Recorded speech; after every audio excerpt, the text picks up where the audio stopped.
I read some books. I'm gonna start with the like graphic novels and the comics and the picture. Hello, hi. I'm always I'm so abrupt. That's just how I am in general. Anyway, A Frog in the Fall. This one is about a cute little frog, a young frog, who's experiencing its first autumn and is coming to terms with its first autumn. And it like does that through a fun little adventure that it goes through. I read this because I also needed to come to terms with autumn. So my first autumn, it's like my 30th, 31st. How old am I? The art is amazing. It's, oh my god, it's beautiful. There's a cute little doggy. I wanted to kiss it in a little snoot, and there's like little cats as well. I'm a sucker for like cute little anthropomorphic animals. Okay, not like furries. That is too much. It creeps me out. But like, just a cat that looks like a cat but is walking on two legs. No shade to furries, but yeah, I am judging low-key. Anyway, and that was The Cruise of Lost Souls. This is like an Elsa cake expectations versus reality moment, Like, oh my god. Okay, what I was expecting based on the cover was like an adventure, and also how it was pitched, to be honest. Anyway, I was expecting like a little village that goes on like a weird adventure. Like the village gets separated from the land somehow, and then they go on a cruise. It sounds fun. It sounds like a fantasy, like whimsical and fun. Like, oh my god, how are we gonna solve this problem? That's what I was expecting. What I actually got was this reads like an episodic comic. I don't know, about the adventures of some like lefty guy, a French lefty guy who like goes around helping the working class, like a superhero kind of, I guess. It was fine. Like the story was interesting, a little bit silly, a little bit cheesy, but like, I guess it could be a bit fun for the target audience. Definitely not my type of comic and or graphic novel. Look at how wordy this is, and look at how tiny the words are. This is too much. This is too much. I like more art focused graphic novels and comics, like this was way too much. I was like reading this like like that meme. Oh my god. And also the art is good, but it is hideous. Oh my god. Ugh. Oh, just gross. The art style and the color palette is baby diaper contents. That's the name of the color palette. Good art, but just disgusting, grotesque, ugly. Those were the two most noteworthy ones. I'm quickly blitzed through these ones. Cryptid Club by Sarah Andersen. I have not been saying the names of the authors. It's fine. It's on the screen. You can see it for yourself. The art was fine. This is a collection of comics. I think web comics. I don't know. They are supposed to be funny, but like I don't think I laughed even once. But I did love the art style. It's very cute. My favorite one is the one with the aliens. I'm an aliens and robots kind of girl. Put an alien in anything, I'll probably like it. They abduct cows because they're big fans of cows, not because they do any like weird experiments on them. I think that's cute. Then I flipped through, what is this? You Are Your Best Friends. Just a lot of like, kind of obvious conventional wisdom stuff. And now we can move on to the novels. I want to start with The Marquis Who Mustn't. Oh my god. First of all, thank you, Grace. Thank you. This is a historical romance. I don't want to say what it's about. I just, because like it's so fun to like discover the things that happen in this book. The only thing you need to know going into this is that there's like a fake relationship thing, a fake engagement thing, but it's not silly. That's all you need to know. Anyway, the best thing about this book is the characters. This is a delightful and sweet little historical romance with just such well characterized characters. They're so well done. Oh my god, the character motivations, their growth, the decisions they make as well. Everything is done so well that it makes it so satisfying to watch these people fall in love with each other. And you're like, oh yeah, you guys are gonna be okay. You guys are gonna be happy and you're gonna be okay. Oh, it's so good. Oh my god.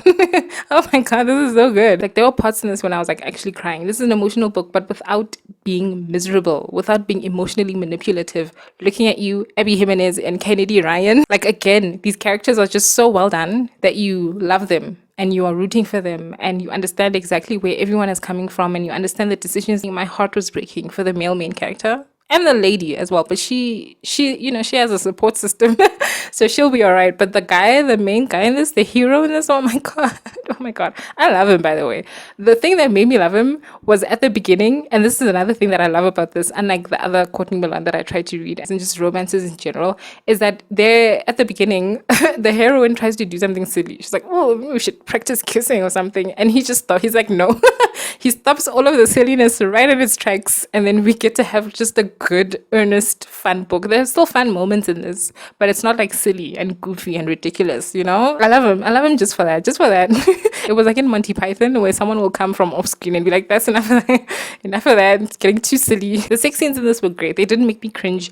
They weren't overly descriptive. They didn't get in the way. They made sense where they were. You know, the characters didn't act out of character just so that the author could write a sex scene in the book. That is my main issue with sex scenes is the love scene earned, and does it disrupt the flow of the story? In this case, yes, it was earned, and no, it didn't. Good stuff. Great. I love the characters are the best part of this. Naomi and Kai, oh my god, love them.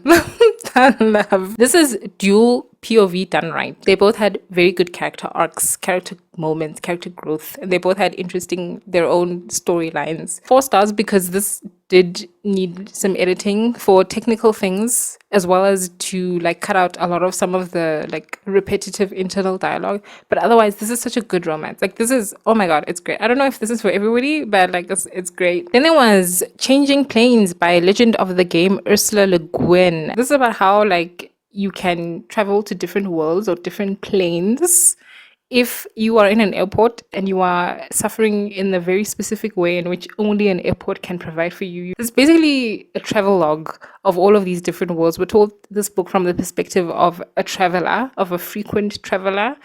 He's a guy. That's all I know about him. Don't really know much about his personality. It doesn't matter. It's not about him. It's about the worlds. The worlds are their own characters, which is a very like ULG way of writing books. Ursula Le Guin is like a very popular science fiction author. I think she is. Well, in my circles, she is anyway. But she's very popular because she's very good at storytelling. Like just one thing about her, she will tell a good story, you know? And that's no different here. Each world is its own little story, basically. Some of these worlds were very grim. Most of them were very like inventive and interesting and creative. Others were like neutral as well. Some of them left a very bad taste in my mouth. Ugh. There were illustrations in this as well. They were good. This is a very Ursula Le Guin style book. Her style of writing is that she basically does character studies, but the characters are the worlds. I gave this 3 stars because like I wasn't enjoying myself, you know? Like I like my fiction to have just a little bit of joy in it. You know, this was I wasn't having fun. It's a good book and I would recommend this, but I was not having fun. I was like, oh my god, another miserable world. Can't wait to read about the next miserable world. Real World is dark and grim and hellish enough. Then The Butcher of the Forest by Premee Mohamed. This one, I didn't like this book. I don't think this author is for me. I think I'm forcing the issue. Her writing is the problem for me, and also just the stories themselves. Like they're not me stories. This is a fantasy book, and this is about a lady, a fantasy novella. It's a short book. This is about a lady who lives in a village, and this village is a part of a kingdom that has basically been has basically been conquered by this one guy. What's he called? The ruler, the conqueror, the tyrant, something like that. Anyway, he settled near this village, and this village and the conqueror's like palace, castle, they are near a forest, a creepy dark forest that nobody goes into because people do not come out of it if you do enter it. Anyway, one day the conqueror, the tyrant's kids, they disappear into the forest, and she is called in to go and find them because turns out she once went in and came out and came back alive, and so she is forced to go and find these kids. Premise is interesting. The execution for me was just, the forest was like not that interesting. You know, it wasn't that creepy. A lot of it was the writing. Like the scenes were happening that I think were supposed to be creepy, but I was just reading them like, I don't feel anything. The writing wasn't like immersive. I didn't feel this forest. The actiony bits, the running away from a thing bits, they weren't thrilling at all as well. Like, you know, like it didn't work for me, man. The creatures also weren't that interesting. I don't know, just not for me. Like, I think this could be somebody's book that they enjoy, but just not for me. This is just not for me. Then I read The Men. This is like one of those books where all of the men have disappeared and like, what's going on now that all the men are gone? The story itself is very silly. There are moments of brilliance in this, in the writing. You know, like just female anger, you know, there are those moments, which I appreciate. But otherwise, the story was like, okay. And the story is like interesting, but it is silly. Like it is a very silly book. And, you know, I'm done with these types of books. I'm done. I think this is as good as it's gonna get, and I'm done. And then finally, I read The Dream Quest of Vellitt Bow. Is that the name of the book? This book is about a former adventurer and current maths professor, Vellitt, Miss Vellitt herself, who has to go on like an adventure through the dream world in which she lives to our world, the waking world, the real world, for a thing, a quest for a thing. She has to do a thing. I like this book, you know. This is about that journey. This is basically just about that journey. Vellitt is like an older woman, which I appreciate. I love that. I want more books with like, I think she's middle aged. She's like in her 50s, I think. If I remember correctly. More of that, please. More older ladies in books. The thing that I was not a fan of, though, is that there's a lot of like, oh, when I was younger, and oh, when I was beautiful, and oh, when I was just like, oh my God. Just a lot of that like internal male gazy negative self-talk that we're all taught. I understand the point. The point is to shine a light, is to have the discussions about these things, about how, you know, we treat older women, how they become invisible, all of that, yada, yada, yada. I understand all that, but I love my older women who just do not give a shit anymore, who are just, who just don't care.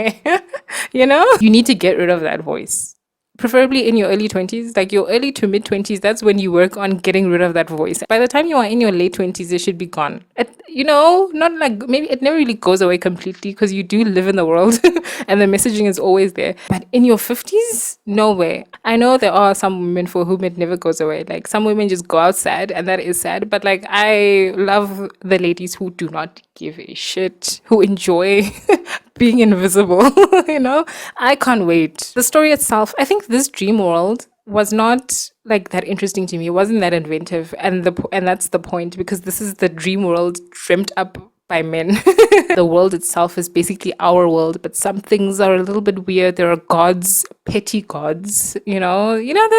There's some things, but it's like I get the point of that, but at the same time, like I want something weird. If I read a book about a dream world, like it needs to be weird. Like I'm sorry, I can't be reading about ghouls. I did keep reading because one thing I love, I don't know if this is like a trope or something, but just a fish out of water. I love a fish out of water situation, and that's what this book was leading up to, because Vellitt is going from her, you know, oppressive dream world to the real world, our world, and it did deliver on that. I really enjoyed seeing our world, the real world, through Vellitt's eyes. That was fun. Some parts of the adventure were interesting, but the end was a slog. There I was like struggling. I was like, oh my God. And again, I do appreciate the commentary. There was like a lot of commentary about being an older woman, women's place in the world, women's place in the imagination of men, and all of that, basically. I did enjoy Vellitt as a character when she didn't have the constant male gazy negative self-talk in her head, you know, be like, oh, when I was younger